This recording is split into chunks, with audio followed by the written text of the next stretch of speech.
Conexión Abierta, ganadora del Martín Fierro Digital 2017 y 2019 como mejor radio nativa digital.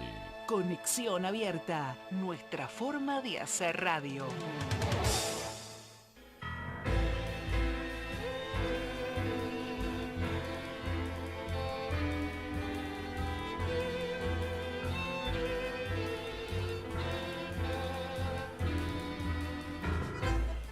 Aquí comienza A Vos Te Cuento Buenos Aires, en la magia de andar por tus calles, con tu gente, compartiendo notas, entrevistas, música y cuentos, con la conducción de Roque Vega.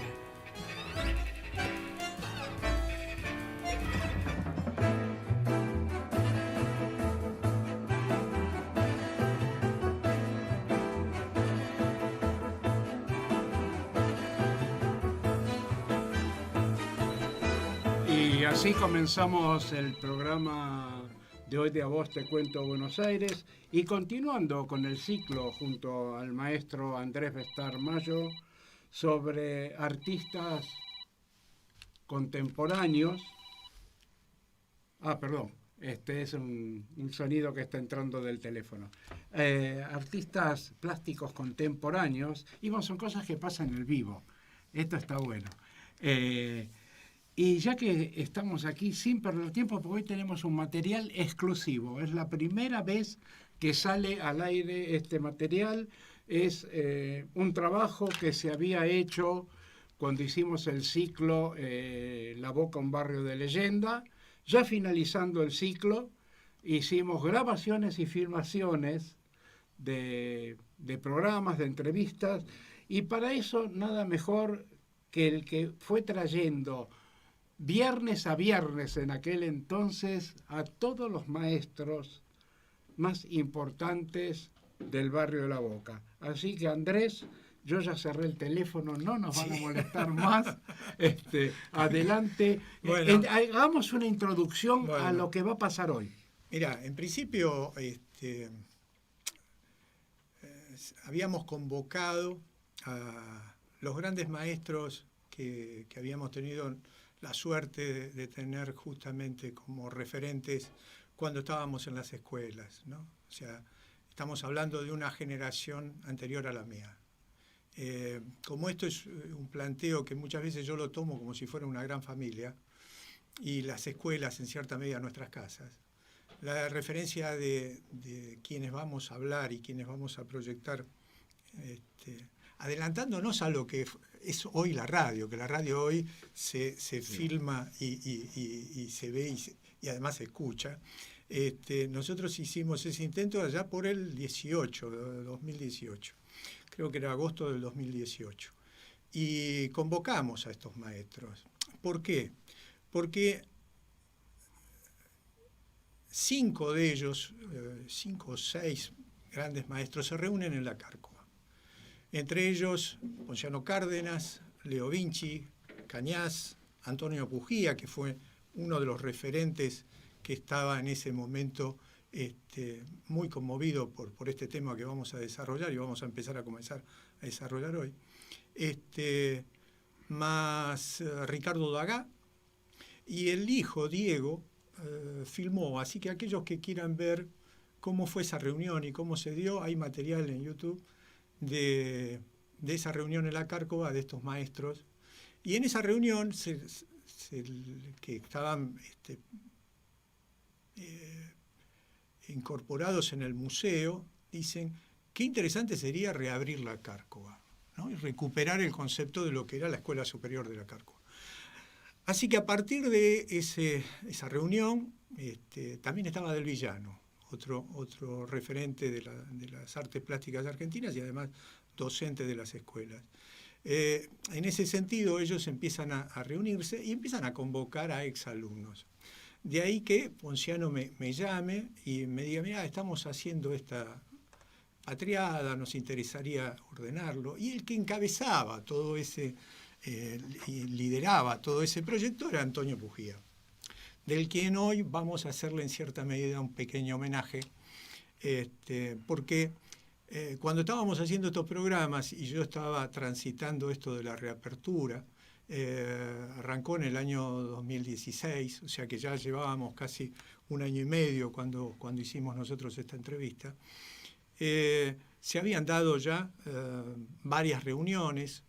Estábamos reuniéndonos últimamente también gracias a la convocatoria de Antonio Pujía, en Estímulo, un referente de las artes plásticas esencial, porque ahí es donde se conformaron con Agullari, Sibor y Escafino la primera escuela. Ahí se formó de la Cárcova con ellos, y después se transformó todo esto en lo que nosotros heredamos a partir de Estímulo como las escuelas de arte. Pero en ese momento fue muy interesante porque estábamos tratando de reabrir un espacio pedagógico y de formación docente en el lugar que había comenzado todo, en Estímulo, ¿no? Así que fue algo para todos nosotros muy gratificante, y todo esto gracias a las relaciones públicas que Antonio tenía con todo el sistema, ¿no? En ese sentido nos convocan ellos, creyendo que nosotros teníamos todavía mucha proyección para desarrollar, y nos veíamos como los más jóvenes, ¿no? Como la referencia de los más jóvenes, de los artistas más jóvenes. De ahí que la primera reunión se realiza en el casa taller de Escanapieco, de Carlos Escanapieco. Nos convocamos también, ya les digo, Ponciano Cárdenas, Liana del Piero, Marta Archiprete, Alfredo Percivale, había otros jóvenes que hoy no recuerdo, y Carlos Escanapieco. Ahí se fue la primera reunión que hacen los maestros como para la reapertura de la Cárcova. Y a partir de ahí se van encadenando una cantidad de reuniones que terminaron en varios ciclos de conferencias magistrales, tanto de Antonio como de Ponciano, en esgrafiado, en fresco, una clase que dio de fresco, otra de seda perdida que dio Pujía, en relación a esto, de convocar nuevamente a los egresados y desarrollar la reapertura. Por supuesto que esto no era que iba en contra, sino era recuperar un espacio que nosotros creíamos que era muy importante, justamente para lo que había significado en nuestras vidas, ¿no? A partir de ahí, bueno, hubo ciertos posicionamientos políticos y de confrontaciones, porque se creía que nosotros estábamos contraponiéndonos a lo que era en ese momento el IUNA, después se transforma en UNA. Así que, se empezaron a dar ciertas relaciones desde el punto de vista de que no nos gustaba este posicionamiento de los maestros, y nosotros seguimos reivindicándolos. Eso me dio a mí reencontrarme con mis maestros, ya casi cuando yo me estaba por jubilar, y era ya otra mirada, no era la de los 30, sino ya era más cerca de los 60, ¿no? Entonces, fue un recuperar en cierta medida y reencontrarme con otra mirada de estos grandes artistas. Por lo tanto, ahí te convoqué, vos te pusiste a disposición y tenías mucho trabajo que hacer y me dejaste a mí solo con los maestros, así que no fue la mejor experiencia mía periodística. Me acuerdo de ese día porque yo tenía un trabajo pendiente y me estaban esperando. Cuando se te sobreponen cosas, se me sobrepuso ese día, y después de haber armado todo con tanto cariño, no pude estar. Claro. Ese día no pude estar. Bueno, así que se hizo una grabación larga que calculábamos después repartirla en algunos programas. En este caso estamos haciendo el prólogo de la primera, van a ser tres cortes que hicimos de ese documento, que yo lo noto como un documento. Pero me interesaba decirles esto al público que por ahí no conoce. La escuela superior estaba a un tercer nivel, o sea, venía con la formación, yo me incorporo en la escuela en los años 70, y ya ahí era un magisterio de dibujo, el primer nivel, en la Manuel Belgrano. Un segundo nivel donde se especializaba, eran 3 años de especialización, y donde vos elegías ya la especialidad, si eras grabador, si eras escultor o eras pintor. Entonces tenías 3 años más y te recibías como profesor de dibujo y en la especialidad que hayas elegido, que en este caso en la mía fue pintura. O sea que ya ahí teníamos, además del secundario o del ciclo básico, teníamos 7 años de estudio. Y para ingresar a la Cárcova tenías que hacer un trabajo de ingreso muy fuerte que se mantenía siguiendo los ciclos de Europa, donde para demostrar que vos podías ingresar a ese nivel le tenías que dedicar mucho tiempo. Entonces, para el examen de ingreso necesitabas como mínimo una semana. Y el ingreso era una semana. Nosotros éramos todos profesores e ingresabas haciendo un día o 2 de dibujo, en figura humana en 1 a 1, o sea, natural, después un retrato, después una naturaleza muerta y después un retrato en pintura. O sea que había que tener el tiempo necesario, dedicarle vos ese tiempo, simplemente para que te digan si podías entrar o no. Y a partir de ahí, ya les digo, el primer nivel era en cierta medida uno de formación, que nos daban todas las herramientas como para tener los elementos básicos del lenguaje, y nos recibíamos de maestros de dibujo. El segundo ya entrábamos en una especialidad, eran 3 años más, algunos que tenían un secundario hecho podían ingresar por un ciclo de enlace a la Pueyrredón, por lo tanto el ciclo de enlace eran 2 años, lo que nosotros veíamos en la Belgrano con 4 del magisterio de dibujo. Muchas personas ingresaban a un ciclo de enlace, que esto que nosotros veíamos 4, ellos lo veían en 2, y pasaban al profesorado, que eran estos 3 años que yo decía. En relación a eso, todavía se mantenía una disciplina en cierta medida de escolarización.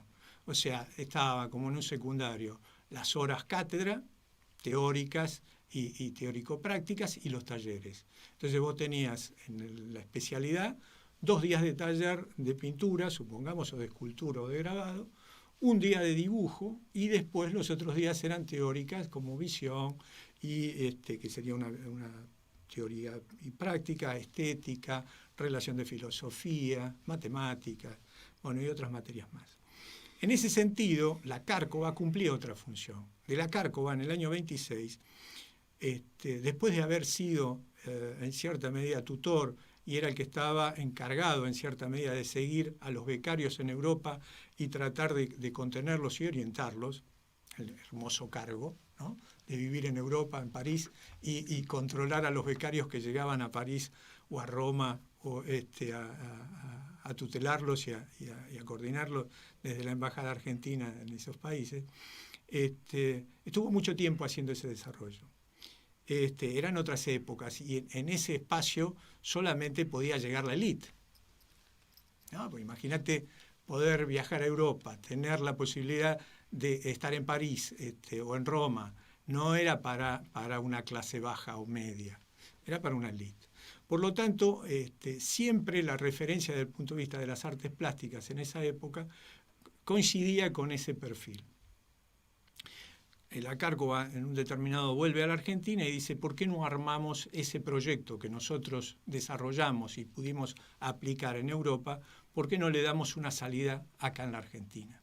Y es ahí que se empieza en el viejo Lazareto, allá en lo que era la vieja Costanera Sur, pide al Estado ese espacio, que era justamente un lugar donde se dejaba en cuarentena a los animales que llegaban al país o salían, y en relación a eso, por eso se habla del Lazareto, pide un espacio de ese Lazareto de la Cárcova y lo transforma en la escuela superior que nosotros conocimos.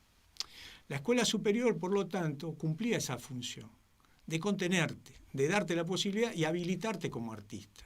Entonces nosotros, y yo ya te digo, arranqué con las escuelas en los 70, 76 específicamente, en una época netamente del proceso.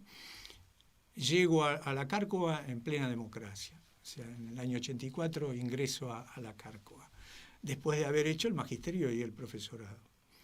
Y me encuentro con ese espacio, un jardín hermoso, un lugar era bellísimo, lleno de esculturas, y puesto a disposición. Hasta teníamos, que después los maestros lo van a comentar, una cocina, una sala donde se transformaba en comedor y muchas veces se hacían comidas o el café o de la mañana o la merienda de la tarde. Así que en ese sentido teníamos un acompañamiento ideal, ¿no? de estar en un lugar mágico con la herencia de esa proyección de grandes artistas y además tutelados en cierta medida, acompañados por grandes artistas. O sea, en ese momento yo lo tenía a Ponciano había sido discípulo de Guido. Guido en cierta medida fue un referente muy importante en la Argentina porque en principio entra como profesor de grabado, él venía con toda una trayectoria por Italia y Europa, y incorpora a ese proyecto de la Cárcova al taller de pintura mural, pero ya en la década del 30, la escuela ya estaba armada. Y después con el tiempo se transforma, ya cuando llega Ponciano a la Cárcova desde Bolivia, ya Guido era rector, ¿no?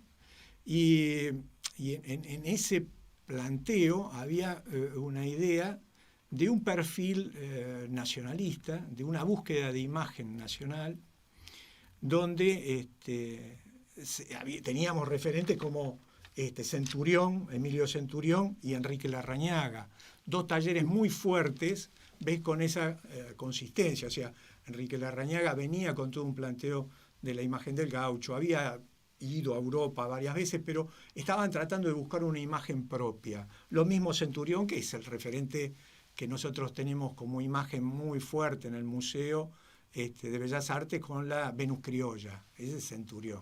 Y Guido, un referente que podemos seguir en el subte que pasa por Medicina, que tiene grandes cerámicos con todos temas nacionales, o sea, murales cerámicos que estaban decorando toda la línea del subte, estaba con esa imagen más tradicional.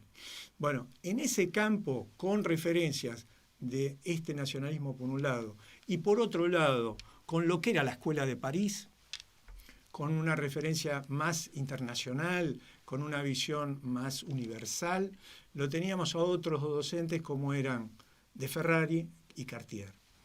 Entonces, ahí esta camada que yo siento como si fueran mis formadores, mis padres, que están en el diálogo que tuvimos en esta audición, con Cañas, Leo Vinci, Ponciano, y el que nos faltaba era Antonio, habían sido formados con estas dos miradas.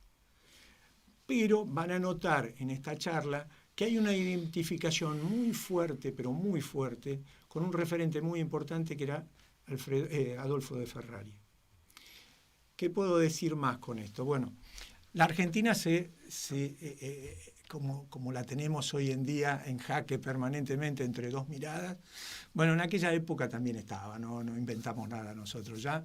Para la década del 30, para la década del 50, estas referencias de mirar para afuera o mirar para adentro, de tener una mirada chauvinista o de tener una mirada internacional, siempre estaba.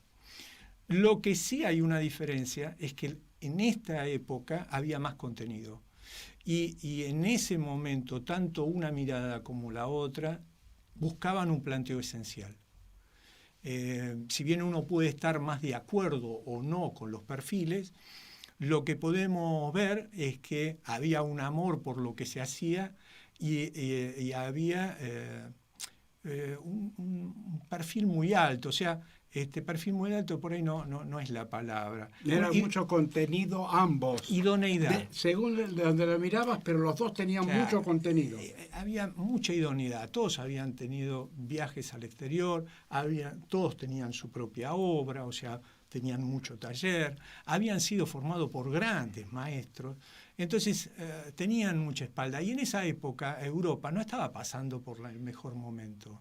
¿Por qué? Porque venían de dos guerras y París por ahí sobresalía en un tiempo a otras ciudades, pero económicamente por ahí Argentina estaba en una proyección mayor. Y en esa época hay dos perfiles que en ese momento te imaginás las contradicciones. O sea, yo fui formado por un plan del año 58 en el gobierno de facto. Por lo tanto, cuando nosotros estábamos en las escuelas, siempre se hablaba que no había plan. y que el plan que existía era malo. Entonces ahí vos ya tenías una referencia de la línea ideológica y política. Yo recién llego a los planes de estudio, porque generalmente no te los daban, en el año 84, cuando ingreso a la Cárcova, que estaba la reforma universitaria, y ya en aquella época se intentaba hacer de las escuelas una universidad, y me dan a leer los planes del 58. Y en ese momento yo digo, no puedo cambiar una coma, yo no me sentía capaz de modificar ningún plan. Y te voy a leer algunos de los referentes que compusieron esa... Además, fíjate vos lo que era el país, ¿no? O sea, le daban un año a estos grandes maestros para poder viajar e incorporar en su conocimiento todo lo que se necesitaba para desarrollar un plan de contenido, estudios. Mucho contenido. Por lo tanto, la mayoría pudo conectarse con las escuelas y con las escuelas superiores y con las universidades, tanto en París como en Roma como en Madrid.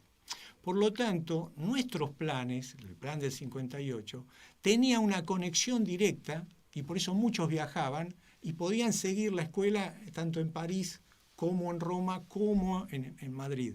Ahora eso, visto desde un posicionamiento nacionalista, estaba mal visto, porque cómo nosotros íbamos a tener planes similares, ¿entendés? Y a partir de los 90 eso se corta porque se modifican los planes, por lo tanto todo el antecedente histórico que tenían nuestros títulos se deja de lado. Y te nombro algunos: Héctor Basaldúa, Alfredo Vigatti, Horacio Butler, Gastón Breyer, Oscar Capristo, Héctor Cartier, Adolfo de Ferrari, Germán Helpi, escenógrafo, Juan Carlos Labourdet, Juan Montalbani, Antonio Sibelino, Víctor Rebufo, Ernesto Rodríguez, Osvaldo Sbanazzini y Miguel Ángel Elagar. Esos grandes maestros, tanto en la teoría como en la práctica, fueron los que generaron el plan del 58. Y bueno, ahí yo me replanteo por qué, quién era esta gente. Y la mayoría habían estado con un componente o socialistas o gente de izquierda que se había contrapuesto al peronismo de los 50, porque lo veían doctrinario. Entonces vos ahí tenés esas dos visiones muy marcadas, que después de haber leído bastante y ordenado ideas, vos tenías que mis maestros tuvieron esas dos miradas. Una, la de este nacionalismo hispano, desde Ricardo Rojas, seguido por los hermanos Guido. Alfredo Guido era un referente de ese movimiento. Te decía Centurión y Larrañaga. Bueno, ahí teníamos ese componente nacionalista hispano. Y por el otro lado, esta visión de Ferrari con Cartier, de un humanismo en cierta medida, con una visión más existencial. Así que estos chicos, en aquella época, viniendo de una clase media, baja, laburante, ingresan a esa escuela superior. Y nos vamos a encontrar con esta magia que para ellos es inolvidable. Imagínate, chicos de un componente social bajo, de laburantes, pueden ingresar a ese conocimiento que para muchos podía ser entendido como de élite. Entonces, para mis maestros, hablar de la Cárcova es hablar de un lugar sagrado, mágico. El Olimpo. Como verás, yo también estoy imbuido de los eso. Los dioses, sí, ¿no? donde estaban los dioses. Era el lugar donde estaban los dioses. O sea, y te cuento, vos sabés que cuando, no sé cómo será ahora, cuando hice el ingreso al Teatro Colón, a hacer la carrera de Regí, ya te decían, te preguntaban, ¿vos trabajás? Porque era... y el examen era de 3 días. Claro. Le tenías que dedicar 3 días completos al examen de ingreso. Porque eso implicaba, Roque, si vos le podías dedicar el tiempo necesario a esa carrera. O sea, antiguamente los concursos eran in situ. O sea, vos ibas a pintar un paisaje y ibas a pintar a tal pueblo o a tal lugar ese paisaje.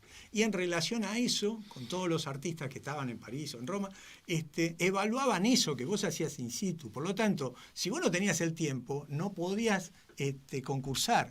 ¿Entendés? Y las escuelas, en cierta medida, mantenían esos criterios, que bueno, podemos estar de acuerdo o no, si eran elitistas, si no, si dejaban mucha gente afuera, pero tenían ese perfil que lo fuimos perdiendo, ¿no? Yo te cuento en el caso mío tenía algunas materias teóricas a la mañana, a media tarde, 2 de la tarde, tenía algunas prácticas y otras a las 6 de la tarde. O sea que evidentemente te estaba ocupando el día completo y era lunes, martes, miércoles, jueves y viernes. Ahora que me hablas de este tema del Colón, mirá vos qué interesante. Estamos hablando de que el homenajeado de hoy es Antonio Pugía. Antonio Pugía tiene una relación, se le consigue su maestro, que en ese momento no sé si no era Bigatti, con Basaldúa. Y arman el taller de escultura del Colón para las escenografías. Así que uno de los primeros escultores que ingresa, gracias a Basaldúa, que estaba como director, creo, del Colón en ese momento, o como director del área de escenografía, lo convoca a este pibe, que era Antonito en ese momento, Antonio Pugía, para ingresar al Colón, y por eso Antonio tiene tanta relación con todo lo que tiene que ver con el Teatro Colón, con el ballet, que ¿te acordás que le hizo un homenaje frente al Colón a estos bailarines que fallecieron en el accidente del Río de la Plata? Fontela era, ¿no? Sí. Y José Neglia y Norma Fontela. Fontela, que eran los cabezas, fueron 10. El monumento, el homenaje que tienen ahí, una fuente frente al Colón, en tribunales, está hecha por Antonio. Así que bueno, con esto podríamos comenzar a pasar el material. Vamos a ir a un breve intermedio musical que ya lo tienen preparadito, y al regreso vamos directo a la filmación. Vamos directo a la filmación. Bueno, uní por favor, anda bajando el sonido y ponen la filmación, ¿ok? Ya vieron cómo nos tienen de la cabina, porque tiene un puntero enorme así que nos está marcando.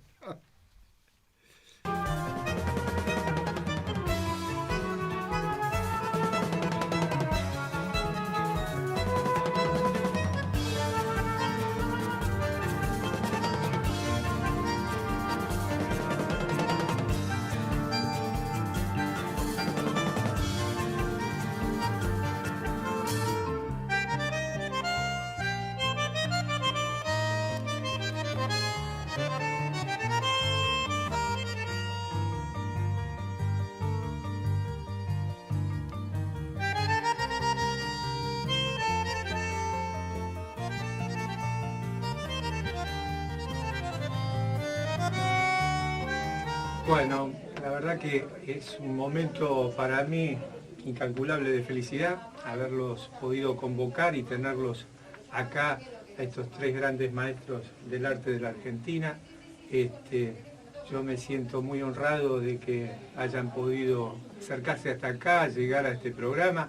Es el programa de A Vos Te Cuento Buenos Aires, de Roque Vega, así que es un amigo que nos ha brindado su espacio para poder charlar de arte, para poder recordar amigos y para poder desarrollar un poco lo que nos gusta a nosotros, casi como si tuviéramos el taller de algunos de ustedes, charlando de arte, recordando a viejos amigos, recordando lindos momentos permanentemente de nuestras vidas, y específicamente lo bello que fue para nosotros esta convocatoria, que es específicamente la del arte, ¿no?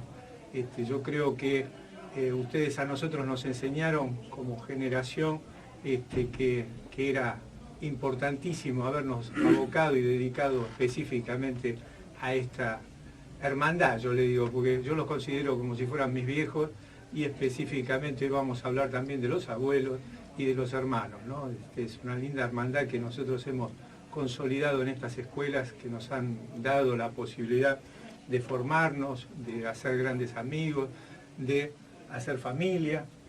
Así que en ese sentido el arte nos convoca a nosotros de una forma bellísima, y bueno, y tengo el agrado hoy de estar y de presentarle a ustedes a 3 grandes maestros del arte argentino, como es Carlos Cañas, Leo Vinci, mi querido maestro Ponciano Cárdenas. Así que, muchachos, muchas gracias por darme esta felicidad de tenerlos aquí convocados y como si estuviéramos en el taller. Hoy sigo siendo alumno y discípulo de ustedes, así que sí voy a hacer preguntas como hacía en mis mejores momentos. Así que bueno, hoy tendría que estar otro amigo nuestro y querido gran maestro como es y fue Antonio Pujía. Antonio me había dado el ok para venir y hoy se nos fue de viaje, así que bueno, me gustaría que ustedes lo recuerden de la mejor forma y de esa manera hacer un pequeño homenaje a nuestro querido amigo y maestro. No sé, Carlos, si querés comentar algo de Antonio desde aquella Cárcova donde se conocieron o antes, no sé, porque por ahí los tuviste como compañero en las escuelas, ¿no? Claro, nos conocimos desde los comienzos de los estudios, de la Belgrano, después de la Pueyrredón y finalmente en la Cárcova ya compartimos un tiempo de madurez y sobre todo de mucha relación con el maestro de Ferrari, que fue un maestro tan ligado a todos nosotros y con el cual manteníamos una estrecha vinculación. A tal punto que cuando finalizamos los estudios, a los efectos de no terminar de verlo, ubicamos un bar muy simpático, muy cerca de su casa, a 100, 120 metros de la casa de él. Así que eso le facilitaba que los días jueves, a una hora determinada, decíamos más o menos las 7:30 de la tarde, 8 menos cuarto, bajaba, tomábamos algo, conversábamos y a veces surgía la idea de ir a comer a algún lugar, cuando había algunos pesitos disponibles. Todo era con gran modestia, pero con gran entusiasmo y un calor humano muy ligado entre todos nosotros, y sobre todo con el maestro de Ferrari. Claro. Estamos hablando de uno de los grandes próceres de la pintura argentina y específicamente de la docencia, ¿no? Exacto. Maestro de vida, no solamente de pintura. ¿No es cierto, Carlos? Sí, claro, claro. ¿Dónde estaba ese bar? ¿Dónde estaba? En la avenida 9 de Julio y... Bernardo de Dios, ¿no era? Sí, Sí. la calle Sí. Bernardo de Dios, pero la avenida 9 de Julio, ¿no? Y Belgrano, porque él vivía cerquita de ahí. Entonces nosotros estábamos allí y él venía, desarrollábamos la reunión y a veces, ya te digo, surgía la idea de ir a comer a algún lugar y siempre en lugares modestos, pero terminamos. ¿Y ahí Antonio seguía haciendo travesuras o no? Él siempre mantuvo ese carácter, ¿no? De hombre alegre, lleno de vida. En ese sentido, creo que del grupo nuestro era el que más humor le ponía Sí. a las reuniones, ¿no Sí, te parece? sí, cierto. Hablando de bar, perdóname, Sí, no. también hay otro bar que no fue tan habitual de reunirnos, pero que a veces íbamos, donde Ferrari también, al bar Ucrania, que está ahí frente a la plaza de la aduana. Ajá. Y ahí, Exactamente. ¿recordás? Sí. Cuando salían de la Cárcova. Te cuento una cosa sola de Ferrari. Me acuerdo que algunas veces venían otros amigos. Eso era a la salida de la Cárcova, porque como veníamos caminando por la calle Brasil, llegábamos ahí y nos sentábamos a tomar algo. Y mirá cómo era de Ferrari. No sé quién era de los que estaban ahí que se vino, que le dijo, maestro, qué linda corbata que tiene, vos tendrás que acordar. Y él le dijo, ¿le gusta? Le gusta, sí, me la regaló mi suegra, ¿no? Y él le dijo, sí, es muy linda. Se la sacó y se la regaló.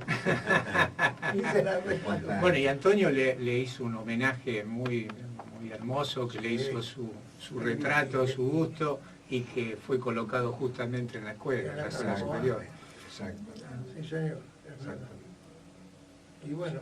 Bueno, yo lo conocí a Antonio el año 49, o sea que fue el año que yo entré y no me he ido, me había hecho pasear por la escuela y ahí lo vi a Antonio.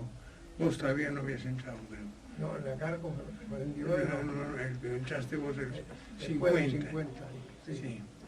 Entonces Antonio estaba trabajando haciendo una escultura bastante grande, casi de 2 metros, que a mí me maravilló. La verdad que después Eduardito le dijo a los muchachos, acá tenemos un hermano boliviano y me presentó.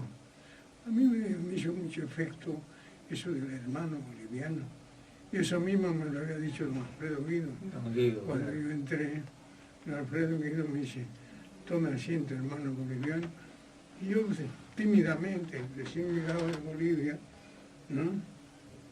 Dije, pucha, ¿dónde estoy? ¿No? Porque un señor como Alfredo Guido, casi de 70 años, yo 20 años, 21 años. Bueno, el asunto es que en ese momento es que lo conocí a Antonio, nos presentamos y a partir de eso nos hicimos muy amigos con todos ustedes. Exactamente. ¿No? Empezamos a convivir, a almorzar, trabajar, competir para el salón Eva Perón. ¿Te acordás que eran épocas de mucho trabajo?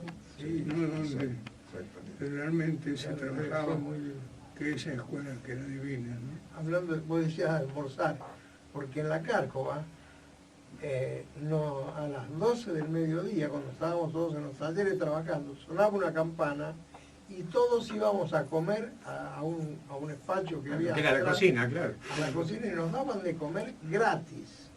Y a los que se quedaban a la tarde les daban una merienda. Un espacio como un pequeño comedor. Un pequeño comedor que funcionaba normalmente. Ya se sabía que yo me quedaba y Antonio también. Y sí. Bueno. Y ahí en ese rejunte que había para comer o para tomar el mate cocido a la tarde, se armaban cosas muy lindas, ¿no? Que ahora uno las rememora como algo realmente valioso, pero en ese momento uno lo vivía con naturalidad, como si fuera algo lógico, ¿no? ¿Y cómo veían el proceso de la obra de él mientras ustedes estaban en el pleno estudio? ¿Cómo fue ese desarrollo? Porque uno tiene la imagen de Antonio ya como un artista consagrado y como uno de los grandes maestros. Y ahora, en esa etapa de evolución que vieron ustedes y que fue un proceso de algo cotidiano de ustedes, ¿cómo fue el proceso de Antonio en ese sentido? Antonio siempre se manifestó como un realizador muy espontáneo y, ¿cómo te podría decir?, muy concreto. No era un joven plástico que dudaba, que no sabía qué hacer, qué sé yo. No, uno siempre lo veía él como con un comienzo de un emprendimiento y una gran seguridad en todo el proceso hasta que aparecía la pieza. Nunca había duda con respecto a su temperamento, ¿no es cierto? A su forma de ser, era muy resuelto. Y de Ferrari era un hombre que se ligó mucho a nosotros, se ligó mucho así emocionalmente, sentimentalmente, así que el resto de su vida, que lo hemos seguido hasta el último minuto, pero es así que yo conservo en mi casa una obra de él de un momento determinado. En fin, todo ese conjunto humano vivió distintas etapas, distintos momentos, distintas cuestiones de orden político en el orden nacional. Hemos vivido tantas cosas desde ese punto de vista, ¿no? Pero siempre ha habido una continuidad con respecto al afecto entre todos nosotros. Ahora, ahí en ese sentido, no sé cómo lo ves vos, Ponciano, yo siguiendo y haciéndole este pequeño homenaje a Antonio, recordándolo, porque tendría que estar acá charlando con nosotros, yo siempre lo vi como un lírico, ¿no? Como alguien que desarrolla la poesía desde ese lirismo casi que habrá tenido la posibilidad de escuchar y de desarrollar en el Colón. Su obra yo la vi siempre más definida hacia esa poesía, hacia ese desarrollo poético, ¿no? Si bien tuvo en la década del 60 y del 70 un desarrollo social muy fuerte, pero siempre con un vuelo, ¿no?, desde el punto de vista, además en la última etapa, con ese vuelo lírico, sí, era poético. Era un romántico, profundo, un trabajador, era un obrero, un maestro. Yo diría, era un hombre, más que artista, ¿no? Me gustaría que cuentes esa anécdota cuando te llamaron del Vaticano. Claro, un día me llama un señor del Vaticano y me dice, con el maestro cardenal. Le digo, sí. Y hablo del Vaticano, yo quiero tener una Claro. con usted, porque queremos homenajearlo y qué sé yo. Y ahí pesco que era la voz de Antonio. Eran las bromas que me hacía Antonio, ¿no? Qué fantástico. Entonces yo le seguí la corriente y después le dije, Tano, no, que de joder. ¿No? Se había presentado como un monseñor del Vaticano que te quería invitar a una exposición allá en el Museo del Vaticano. Del Vaticano. Una cosa que recuerdo también de tantas cosas lindas y de bromas, ¿sí? Cuando de pronto estábamos charlando y se acercaba una chica más o menos linda, él, como el buen Tano, y como yo entiendo el italiano y un poco lo hablo, me decía, así, entre medio de la conversación, mientras estaba ella delante nuestro, decía, está buena guisa. Claro, está buena esta. Claro. Decía, ¿no? Pero como lo decía rápido, está buena guisa. Así decía. Y en la otra pobrecita no entendía nada. Pero yo quisiera también decir algo de Antonio, y es que yo siempre me sentía envidioso en lo que decía Cañas. Él era un tipo seguro y de oficio, y yo siempre fui bastante inseguro en esa época, sobre todo, ¿no? Nunca estaba del todo contento con lo que hacía. Y él, en cambio, era un tipo en donde se lo veía trabajar, iba directo a la cosa y sabía lo que iba a hacer. Y yo a mí no me pasaba eso. Los recuerdos que tengo de él también, porque hay que ver que no estuvimos juntos con los mismos profesores, claro, al mismo tiempo, claro, así con profesores, con los mismos profesores, pero en distintos años. Y a veces íbamos a los concursos en la rural que se hacían cuando había la exposición de ganadería. Y entonces eso duraba varios días. Y él se llevaba su armazoncito perfecto, qué sé yo. Y me acuerdo de unos caballos que él hacía. Yo no lo llevaba, yo fui medio abandonado en ese aspecto. Y ahí, bueno, yo hice un trabajo que era un ternero acostado y él hizo unos caballitos elegantísimos, preciosos. Y a mí me daba una envidia, porque yo lo veía muy seguro, como bien lo dijo Cañas, y yo no tenía esa capacidad. Esa habilidad, esa actitud. Y además él tuvo una gran ventaja, porque él fue ayudante de Troyano. Claro. Y Troyano era un gran trabajador en la escultura y un tipo muy hábil. Y bueno, él fue ayudante de él, pero no solamente de él, trabajó mucho como ayudante de escultores. En las obras que están en el gran edificio que está en la avenida 9 de Julio, en los ángulos están las esculturas de Troyano Antonini, él trabajó como ayudante de sí. Ay, qué bueno. En esas obras. Claro. Sí. En la del ministerio, decís, el gran edificio, sí, y están en los ángulos. Donde hoy está Eva. Exactamente. Claro, el ministerio. Las esculturas en los ángulos. Ahí esas son de Troyani y que trabajó con la colaboración de Pugliese. De Antonio, sí. Una anécdota que contaba él cuando trabajaba para Troyano era que él, como fue alumno, como fue estudiante, tenía por ahí, no importa, en la calle Neuquén, creo que era, el taller de Troyano. Y a veces él le dejaba encargadas cosas de Antonio y se iba. Pero resulta que en un mueble tenía Troyano una botella de coñac. Y dice, yo no podía ni probarla porque él tomaba algo y hacía la marquita con un lápiz a dónde llegaba el coñac. Contaba eso con simpatía, naturalmente. Bueno, la verdad que además él fue uno de los que los convocó a ustedes también como para la reapertura de la Cárcova, fue uno de los referentes más importantes que tuvimos en ese pedido que todavía seguimos haciendo, ¿no? Y que a nosotros nos interesa tanto. Yo pienso que en Antonio había una metamorfosis entre el arte y él. creo que eso es muy valioso. Caramba. En la gente que está en el mundo de los artes, ¿no? En ello veía esa cosa de metamorfosis, de unidad, arte y él. ¿No? Y creo que para mí eso es extraordinario. Por eso, en algún momento yo a él mismo le decía, vos sos un hombre, un artista. Porque es muy difícil ser hombre. Por ahí es más fácil ser artista. Pero ser hombre es sumamente importante. Es lo que decía de alguna forma de Ferrari. Yo con el Ferrari no fui alumno de él, pero después nos hicimos muy amigos. Por ahí venía mi taller, pero el taller en ese entonces tenía en Tucumán, en San Martín, y cuando él iba a la exposición me llamaba, me decía, Ponciano, vení que tomamos un café. Tomar un café con el verdadero, tomar un vaso de vino. Me llamaba por ahí a las 8, íbamos a tomar un café, terminamos bebiendo y ir a cenar. Y por ahí, luego estaba hablando de Ferrari, un maestro, un hombre conocedor de la naturaleza.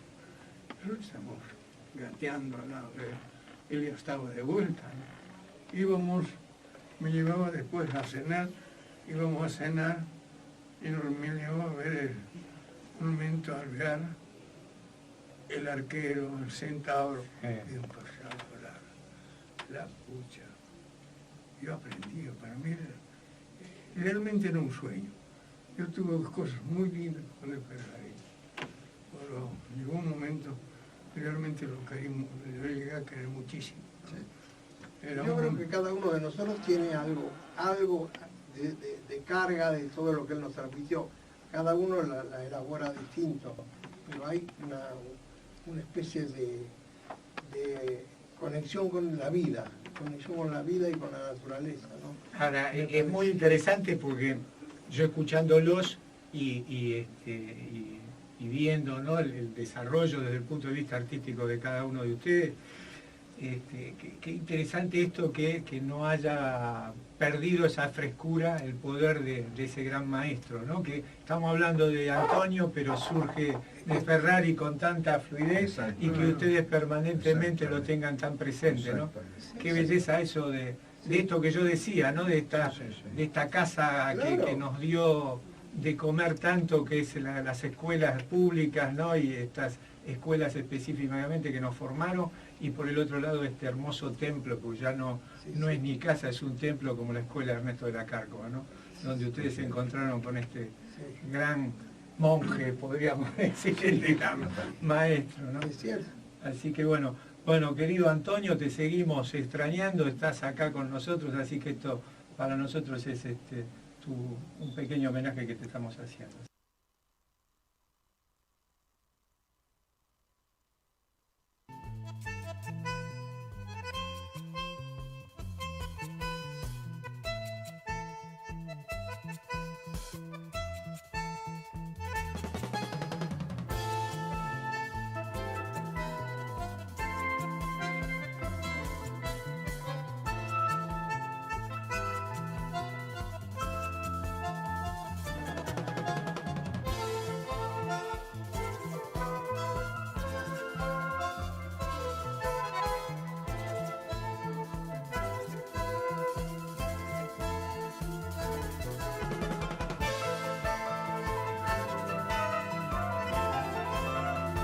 Y bueno, Andrés, es maravilloso volver a revivir este momento que fue increíble, o sea, la dedicación de cada uno, el amor de cada uno por lo que hicieron, y eso de que sí que valía la pena esforzarse, ¿no?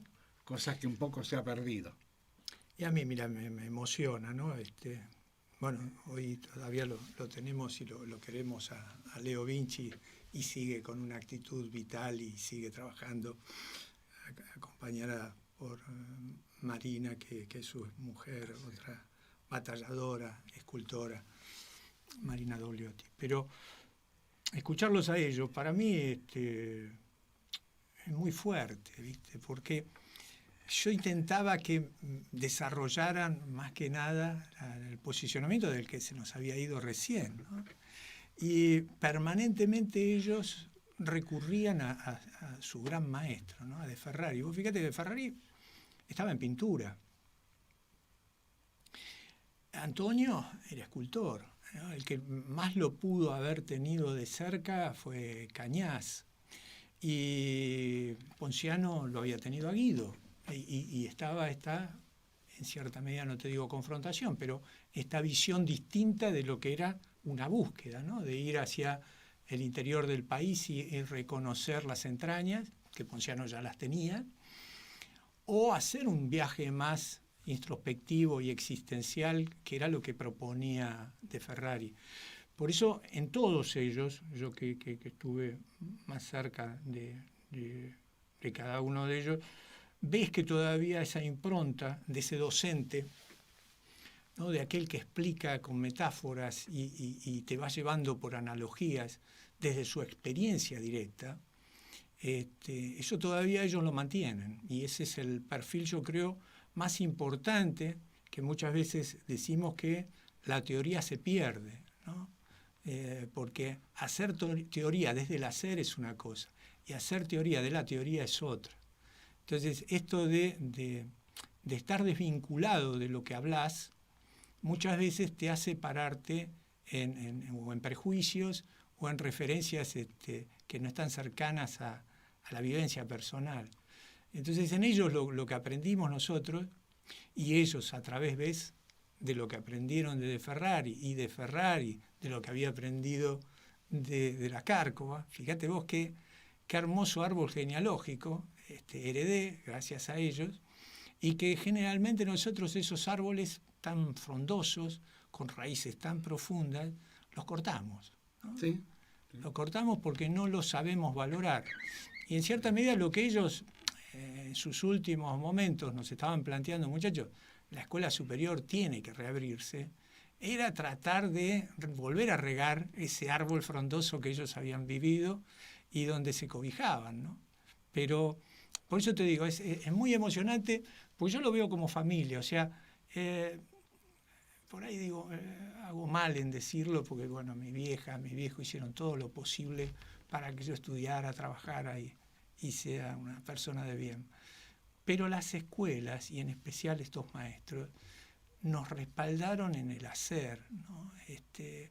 Por ahí nuestras familias no estaban preparadas para la locura del arte o para aquello que no te iba a dar de comer, ¿no? Y ellos, ya siendo parte de esa proyección, supieron respaldarnos y habilitarnos, ¿no? Era intentar dedicarse a lo intangible. Claro, a mí me lo dijeron. claro. Es intangible lo que vos estás diciendo. Bueno, pero era lo que a mí me gustaba. Y lo que te quiero decir es que si hay una coronación de aquel ciclo enorme, La Boca, un barrio de leyendas, fue estos 3 programas que vamos a dar hoy y los 2 sábados que siguen, ¿no? Que fue el coronario, fue justo terminando ese ciclo. Sí, porque, bueno, yo te digo, estábamos con toda esta movida que se había generado por la reapertura de la Cárcova, y ahí estaban todos, ¿no? Estaban todos los egresados, que fueron muchos. Se hizo un evento muy importante para no generar ningún tipo de reacción o de confrontación. Se hizo justo en la plazoleta enfrente a la Cárcova una reunión, un día de frío, y fueron más de 200 personas. Vos calculá, yo soy el egresado en pintura mural 88, me recibí en el 88 y 87. Y a partir de ese momento, por el cambio de gobierno, en el 89, se dejaron de otorgar los títulos en mural, ¿no? Esas cosas aberrantes que nosotros tenemos de nuestra propia gente, ¿no? Porque cuando las estructuras estas se destruyen o se desmantelan desde adentro. No le podemos echar la culpa a nadie, a los marines norteamericanos, sí. ¿no? Así que en ese sentido Bueno, para mí es un honor que nos hayas dado este espacio. No, que es para mí el honor. ¿Sabés lo que es la consagración de aquel ciclo? Que hayas habilitado y hayas producido todo este evento, porque para mí, bueno, poderlo pasar hoy, después de tantos años, y darle vida a esto. ¿Y la continuamos el sábado que viene? El sábado que viene vamos a tener justamente la proyección de ellos dentro de lo que es el misterio del arte. Y en el tercer programa vamos a hablar de pedagogía del arte. O sea que son 2 programas muy lindos. Nos estamos encontrando el próximo sábado y fíjate cómo desde el control nos están dirigiendo, ¿Cómo no? Que falta medios minutos. Así que bueno, muchas gracias Tere desde el control, muchas gracias por todo este material que no es tan fácil poderlo reproducir. Así que nos estamos encontrando el próximo sábado con el maestro Andrés Bestar Mayo y continuando con esta saga que va a durar todo el mes. Nos encontramos el próximo sábado. Adelante, Tere.